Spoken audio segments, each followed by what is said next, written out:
friendly, but they may have diseases that can make you sick. Tonight I'll show you the danger to you and your children. She's done stuff before with my Polaroid. Mark Dolby loves cats, even though a feline is to blame for his poor vision. Mark was born legally blind after his mother contracted a rare disease during pregnancy. When women change the cat litter, or even gardening, because this organism can live in soil for months and even a year, you can get toxoplasmosis, and it can damage the fetus. Toxoplasmosis comes from a parasite that lives in a kitten's intestines. Most pregnant women are told to avoid changing litter boxes.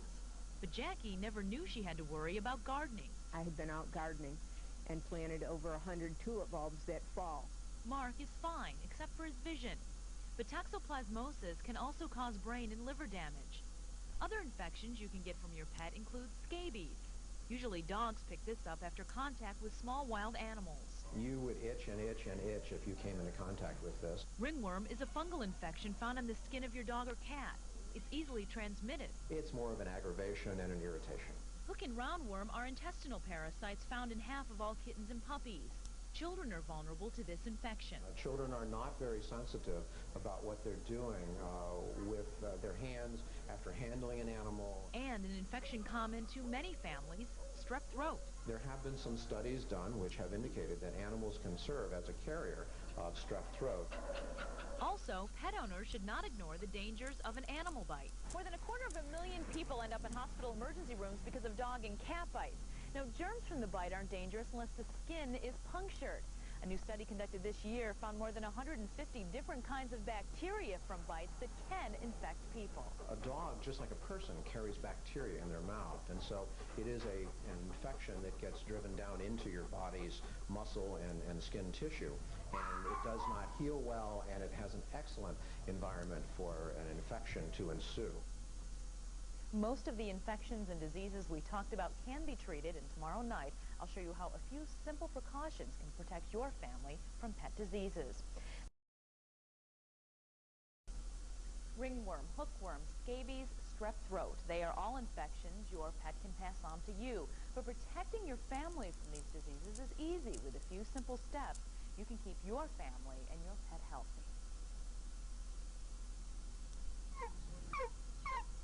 Karen Moran loves her dog Murphy. As a puppy, she made sure he had all of his shots. You wash your hands with whatever they bring home, and if there's any worry or scare, then definitely call your vet. Half of all puppies and kittens carry round and hookworm. The parasite is easily transmitted to kids. Children are not very sensitive about what they're doing with their hands, and unfortunately even coming into contact with the fecal material and then putting their hands to their mouth. Very good. A simple vaccination for your pet will eliminate the health threat. Next, watch your pet. Scabies is a skin disease that causes an uncomfortable itch for you and your dog. A topical ointment can cure it. Ringworm is also treatable. Ringworm is actually a misnomer because it's actually caused by a fungus and doesn't have anything to do with a worm. It actually starts off as a little papule, which is like a mosquito bite, and then it enlarges into a bigger circle. Toddlers pick this fungus up. Over-the-counter products get rid of it. If you notice family members getting strep throat, check with your vet. In some cases, dogs can be carriers. There are some important things that parents should teach their children. First, children should never disturb an animal while they're sleeping or feeding. Also, children should be taught that pet feces is dangerous and can cause infection. Also, any animal bite should be checked out by a doctor. Anything that goes through the skin, a puncture wound, I would have seen by a doctor. Because you can also just get local infections that may need to be treated with antibiotics. Because it can contract a lot of stuff, a lot of diseases that you never know. Your best advice is to be a responsible pet owner to keep all members of your family healthy. If you take some precautions ahead of time, you can often prevent some very serious problems that can put you in the hospital. And you always want to keep your pet clean, keep up on all the immunizations, and wash your hands after you have contact with your pet. And yesterday you talked about a rare disease that pregnant women can get.